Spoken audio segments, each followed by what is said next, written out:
তাআলা সাইদিকে ভালোবাসছিলাম কোরআনের জন্য, তারই তো আর পাইলাম না, তার সন্তানের আমরা বিজয় দিয়েছি। কমপক্ষে এতটুকু স্পেস আল্লাহর সামনে আমাদের থাকবে, ঠিক না? গিয়ে কমপক্ষে কোরআনের বিরুদ্ধে তো আর শামীম সাইদি বলবে না, ইসলামের বিরুদ্ধে তো আর বলবে না, ঠিক না বলেন? আল্লাহ রাব্বুল আলামিন কোরআনের এই পাখিদেরকে বিজয় দান করুন বলি আমিন।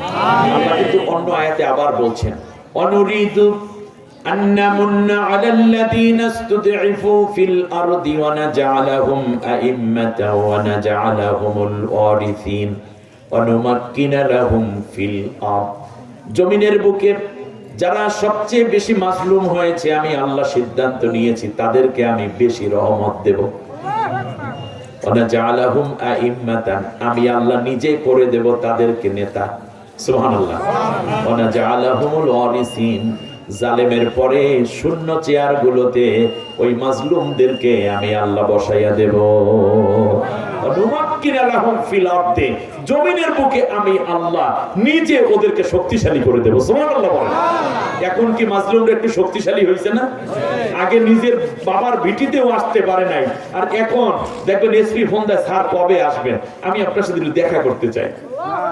কি শক্তিশালী হয়েছে না? আল্লাহ এইগুলো করতে চান, আমরা কি করতে চাবো না? কারণ আমরা আল্লাহর গোলাম, আল্লাহ যেটা করতে চান আমরা সেটা করে দেব। আল্লাহ কবুল করুন, বলেন আমিন।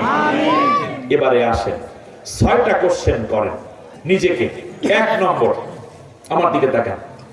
1 নম্বর, নিজেকে নিজে কোশ্চেন করেন, আমি কি ছিলাম? আমি কি ছিলাম? আচ্ছা, আপনি কি ছিলেন? আমি কি ছিলাম? আমি কি ছিলাম? আমি সেইটা বলি। আল্লাহ বলছেন, হাল আতা আলাল ইনসানি হিনুম মিনাদ দাহরি লাম ইয়াকুন শাইআম মাযকুরা। মানুষের জন্য এমন একটি সময় কি আসে নাই যে উল্লেখযোগ্য সে কিছুই ছিল না? ইসমাত, বাবা পৃষ্ঠদেশ থেকে বের হওয়া, মা অর্থাৎ স্বামী স্ত্রী যখন মিলন হয় তখন একবার সহবাসের সময় 1 কোটি থেকে 3 কোটি পর্যন্ত স্পার্ম একসাথে বের হয়ে যায়।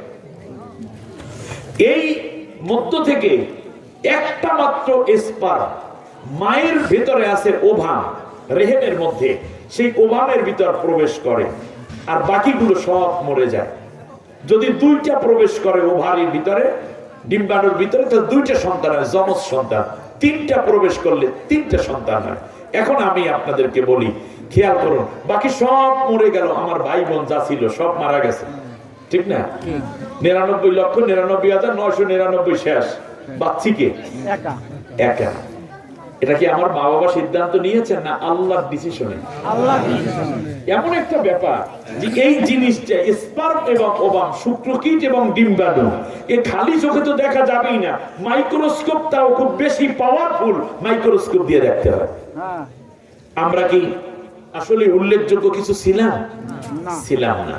এরপরে তিল তিল করে আমাদেরকে সুন্দর দেহ, সুন্দর অবয়ব, আহসানুল খলিকিন, আমাদেরকে সুন্দর নাক, চোখ, কান, এগুলো কে দিলেন? আল্লাহ। মায়ের গর্ভের মধ্যে ছিলাম, সেখান থেকে 3 মাস যখন আমার আপনার বয়স, তখন আল্লাহ রাব্বুল আলামিন আমাদেরকে একটা রূহ দিলেন দেহের ভিতরে। রূহটা দেওয়ার সাথে সাথে আমার খাবারের দরকার হলো।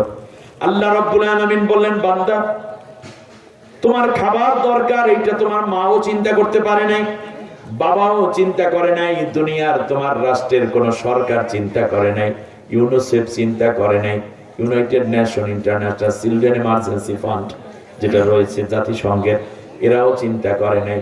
আমি তোর মাবুদ, আমি তোর আল্লাহ, তোর মায়ের পেটের মধ্যে তোর খাবার আমি আল্লাহ সেই দিন থেকে জমা করলাম যেই দিন তুই তোর মায়ের ভিতরে কনসেপ্ট হয়েছিলি। মাসিক ঋতুটা বন্ধ করে দিলাম, দুনিয়ায় গিয়ে তুমি খাবে, পান করবে মুখ দিয়ে, কিন্তু আমি আল্লাহ রাব্বুল আলামিন তোমাকে মায়ের গর্ভের মধ্যে মুখ দিয়ে খাওয়াইলাম না, কারণ মাসিক ঋতুটা নাপাক। তুমি দুনিয়ায় গিয়ে আমার পবিত্র কোরআন পড়বা, পবিত্র জিকির করবা, পাক আল্লাহর নাম নিবা, পাক কোরআন পড়বা, পাক হাদিস পড়বা, পাক কালেমা পড়বা।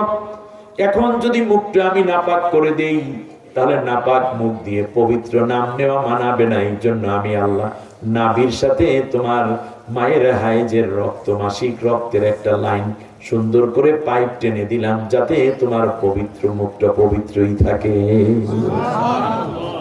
সেই পবিত্র মুখে উঠলো সিগারেট, সেই পবিত্র মুখে উঠলো গাঁজা, সেই পবিত্র মুখে উঠলো মদ, ফেন্সিডিল, ইয়াবা, কোকেন, তারি, মার্জুয়ারা, পেথিডিন, হিরোইন।